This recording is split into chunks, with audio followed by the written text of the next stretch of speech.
Alright, hello class, welcome to lesson 2 of unit 6. Real quick, here are the 5 things you need to get done. Go ahead and get that do now finish on Canvas.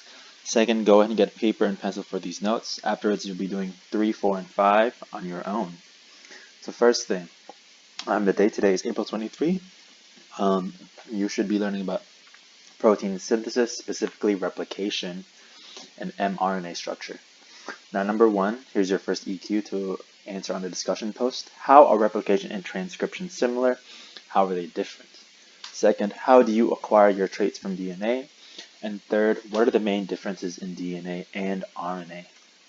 So, as a quick review topic from the previous lesson, Chargaff's rule, I know I said I'd create a second video about this. It is currently up under the home page. So if you're having difficulty understanding this on how to do this math problem, go check that video out.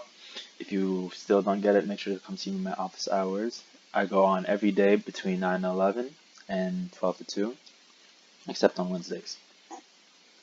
And these are the practice problems we did on there. Now, what I want y'all to get started on is basically, this is going to be our first lesson, something called protein synthesis. As you can tell, here's the diagram of this. As you can see here, the replication, transcription, all occurs inside this purple blob, purple circle. That purple circle is the nucleus. And something called translation happens outside of it. Translation is the creation of proteins. As you can see, translation occurs in ribosomes because ribosomes make proteins. Now, what I want you to write down in your notes is the diagram of the central dogma. So basically all that means, what central dogma means is basically the main idea. So we call transcription and translation as the main idea of biology, because of this fact. It is how we turn DNA into protein. And again, it's called a central dogma because no living thing can survive without DNA because of this process. And this process is basically, you start with DNA and it goes through a process of transcription and it becomes mRNA. And that mRNA goes through a process called translation, and then it creates protein. And as you know, a majority of living things are made of protein. You can't function without protein. Your skin color, your nails, your muscle cells, your organs, they're all made of protein, and even the blood cells.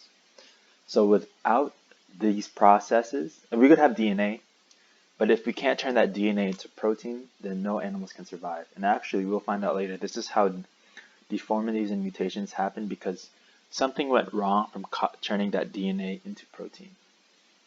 So, we're going to focus on this topic for the whole unit, but today we're just going to focus on transcription. So, turning DNA into mRNA. Now, first, how do your cells make proteins? Two processes we talked about: transcription, going from DNA to mRNA, and translation, going from mRNA into protein. So that's the two processes you need to go through. Alright, now let's look at the main differences between DNA and RNA. So first differences are the functions. One, DNA's function is to create, or they are the instructions for making proteins, and they store genetic information. Storing genetic information, we know that's what you pass on to your kids, and that's what you get from your parents. But what we want to focus on for this unit is the instructions for making proteins, right? So they have all the directions how to do things, right? They're the blueprint. Like when you're building a house, it's the blueprint of what you need, how you build it. RNA is different because it delivers messages to the ribosome to make proteins.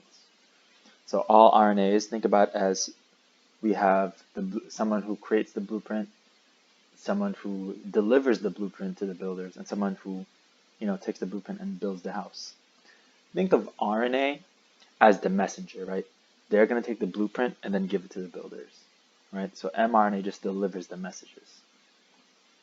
What these two things have, the similarity between DNA and RNA is the organic molecule type. Both of them are nucleic acids. That's why we call them Na, right? The Na stands for nucleic acid. But here, that's the only thing they have that's similar. The rest, we're going to talk about the rest of their differences. First off, the number of strands we see in the DNA is double-stranded, looks like a ladder, right? So, while RNA is single-stranded, so just cut that ladder in half, and then boom, that's what mRNA looks like. While Another difference is the sugars that they use.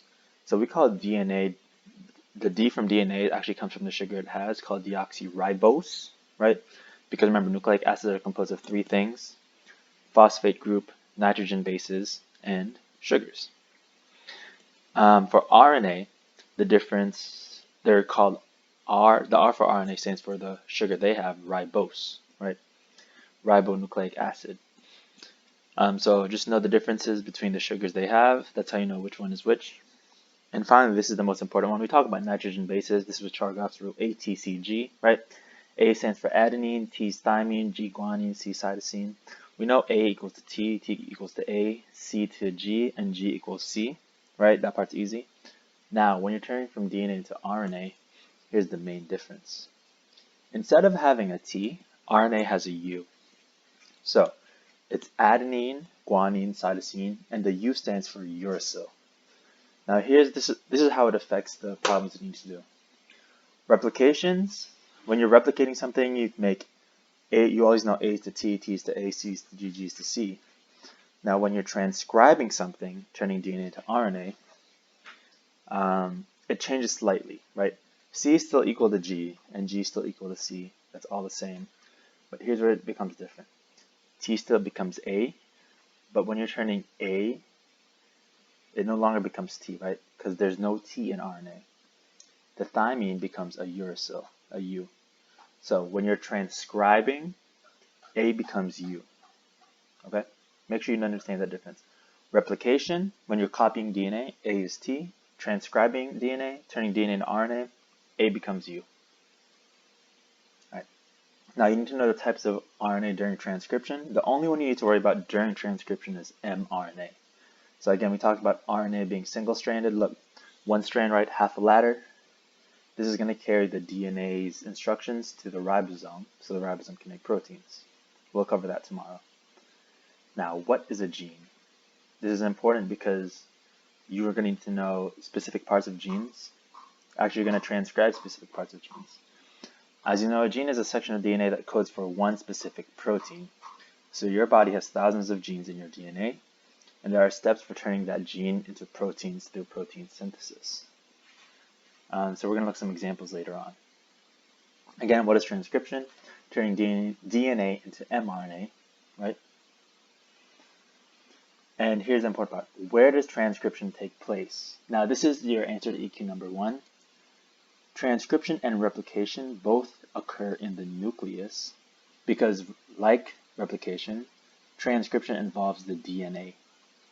DNA can never leave the nucleus, and mRNA, so what mRNA does is it comes inside the nucleus, gets the message it needs, and then once it has that, it can leave the ribosome, or it can leave to go to the ribosome, okay? So the similarities between transcription and replication is they both work with DNA, so they both occur in the nucleus. All right. Second thing. Let's go ahead and look at some practice problems for transcription. So before we do this, understand that this is transcription. And I know this because we're going from DNA to mRNA, right? This is not replication, transcription. So instead of A becoming a T, A becomes a U for uracil. So this should be the answer that you get. AU, T to the A, CG, CG, GC, A goes with U, G goes with C, T with A, TA, AU, right? Now, the next one, pause. Oops. Well, here's the answer. Looks like I forgot to edit it, but this is basically the gist of it. This is easy work, and hopefully this is really all you need to understand. The hard part is knowing the difference between replication and transcription. So make sure you get your EQs done. And honestly, that is the lesson for the day. Hopefully this is easier than yesterday's work. But make sure you answer these essential questions and understand how to turn letters or nitrogen bases of DNA into mRNA. All right, you have a good one.